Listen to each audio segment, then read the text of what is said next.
Alright guys, today's been a really big day for Wanda and I. We've had tons of stuff to pick.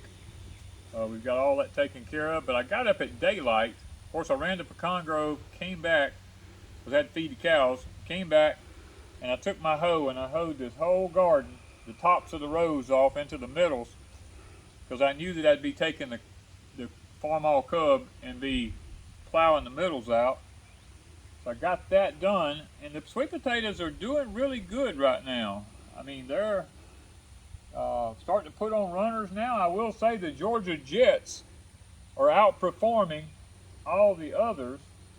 The Covingtons are doing pretty good. I can't complain about them. These sweet potato draws, guys, came from Hoss Tool. We got like 5 different varieties from them. The Georgia Jets did a row and 3/4. Yesterday I put out, let's see, 1, 2, 3, 4, 5, 6, 7. I put out 8 of my white ones here. Now they're a little droopy this morning because it was hot yesterday. And this morning is kind of cooler, a little breezy. They'll probably pick back up. Early this morning they were standing up nice and pretty. The sun makes them wilt a little bit, but that's just sweet potatoes. That's how it works. But the rest of them doing pretty good. Now my Cocazelle zucchini squash up here, these are coming up really good. They're doing really good. Now this, I had a 100% stand from the seeds that I saved. The Star of David I have up here has a 100% stand on it. Every one of them came up. That seed that I saved. These here are the Blue Lake snap beans that we bought from a store. Got probably maybe a 50% stand on them, not too good. But we're gonna leave them. We went ahead and hoed them and plowed them. We're gonna leave them and let them make beans. And I may save these for seeds. I'm not sure, because beans are store-bought. We don't really get good stands with seeds that we buy from other places. Usually we have to acclimate them for a year or two here, and then we get a 100% stand. So we're gonna let them go and probably make seed this year if the animals leave them alone, which I think they probably will. But guys, this is just one of our gardens. We actually have several gardens, and the only reason lots of people ask, I don't know how in the world y'all are able to take care of all these gardens. Well, permaculture plays a part in it. We don't stress ourselves and work ourselves to death. The Farmall Cub really takes a lot of load off of me and Wanda. I mean, we've got the planter system. We have plows and cultivators and tillers, and you know, we have turn plows. We have all this stuff that we come out here, and we have fertilizer distributors. I mean, we have all this stuff to go with the tractors. We actually have several tractors.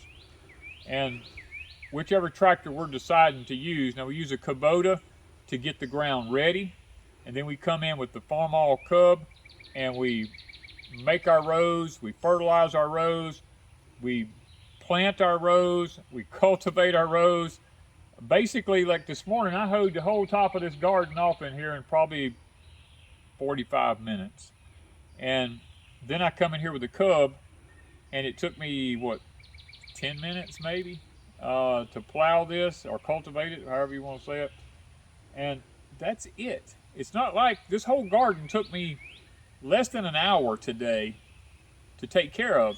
And the thing about it is, when I see the grass start popping back up in it again, I'll come through here with a hoe. I don't let it get out of hand. That's one of the things about gardening that most people, I think that they have a problem with, is when stuff is ready. I'll use this for instance, like the snap beans in the front. We call them snap beans, the Cherokee yellow wax beans. When they're ready to pick, you can't wait. People go, well, I'll wait till I get home this evening, or I'll wait till the weekend. When beans are ready, they're ready. And Wanda and I, we throw everything else to the side. When it comes time for us to pick, we pick. We shut everything else down and we go pick. Because beans won't wait. They go and start forming seeds in the pods, and we don't want seeds in our pods. Now when we're trying to save seed, yes we do, but when we're picking them to snap and eat, we don't want beans or seeds in our beans, you know? We want nice, tender beans.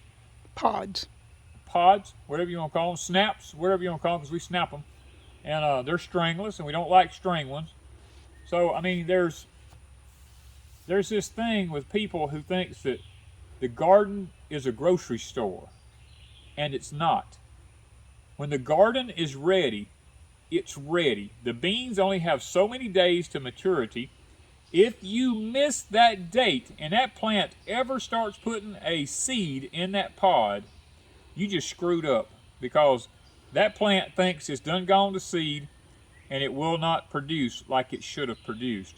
We pick ours every other day, regardless. I don't care. Family goes by the wayside. Everything goes by the wayside. It doesn't matter. Our food comes first. And that's the one thing, I guess, if I ever had to try to impress upon people, is the simple fact, plants don't wait on you. It's like corn. People goes, oh, my corn's ready, I'm going to pick it this weekend. Well, if it's ready on Monday or Tuesday and you wait till the weekend, you just screwed up again, because it passed the peak of prime, and what you get to eat, it may be okay. Maybe you don't know any different because of the taste. Maybe you're not used to what something's really supposed to taste like, but you just passed the prime. Sweet corn is probably the worst with most people. Sweet corn, when it reaches a particular point and you can reach in the top of it and you can bust those kernels, and the milk stage is like perfect for cream style corn, you got like 1.5 days to get it. If you let it go beyond that, you just let your sugars just turn to starch. And even if you go in and cut it all, and we were bad about this when we were young, we would go out and we'd cut pickup loads of it. And we'd bring it in and we'd say, okay, we're gonna shuck it, wash it, cut the tops off of it, and we throw it in a bathtub full of water and let it set for hours on end, and then we try to cream style it and everything. We'd ruined a lot of it because the sugars in it turned to starch. And it took me till I got older in life to realize that if we've got sweet corn, Wanda and I only pull like 50 years at a time. We'll do 50, completely process them, have them in the freezer. Do 50 more, process them, put them in the freezer. We don't go out and pull 100 and then try to do it. Because you lose the beauty and the goodness of your crops if you do that. And the same thing with squashes. These squashes here, when they start putting on their little Cocozelle squash, as soon as they get 8 inches, they're coming off. We don't let them ever get any bigger than that, because unless they just happen to be long and skinny, as long as they're staying a certain in diameter, if they don't get over 1.5 inches in diameter, we'll usually leave them. Sometimes they might get 10 inches, but usually 8 inches to 10 inches is somewhere in that range. We're going to get them off, because if we don't, the squash thinks that it's gone to seed again, and it stops producing like it should. And then we have videos out there on all this. We have videos on pruning squash, because we prune the leaves on them. If you don't prune the leaves, you still won't get as good a harvest.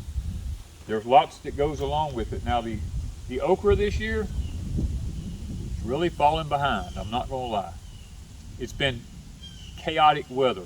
Really cool in the morning, hot, screaming hot during the day. That messes with the okra. Okra likes it to be hot in the morning, hot in the day. You know, so we're not going to freak out about it just yet. We're going to give it a little time to come on up. Because I think we're fixing to get some hot. The hot's coming. The hot's we're coming. in the south. The hot's coming. I mean, we have 4 seasons here. Summer, summer, summer, and then summer. A fake winter, usually. Summer. Yeah, it's another summer. So, I mean, it's just hot. It's always hot, you know. I mean, and humid. And humid. Yeah, well, humidity. Oh, my word. Today, thank you, Lord, the humidity's low. But the garlic this morning, you can see the tops on it. It is flourishing, going to seed.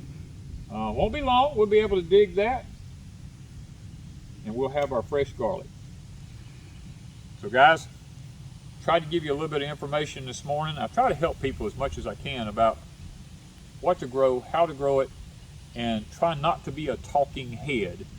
We try to let you see us in the garden using our equipment doing what we do, picking our gardens, instead of just sitting under a tree or on a porch somewhere and just talking about it. You know what I mean? There's plenty of those videos out there. If that's what you like, go. You know, but we try to give you valuable information, show you our crops while we're doing it, not just sitting beside a plant and just talk about it.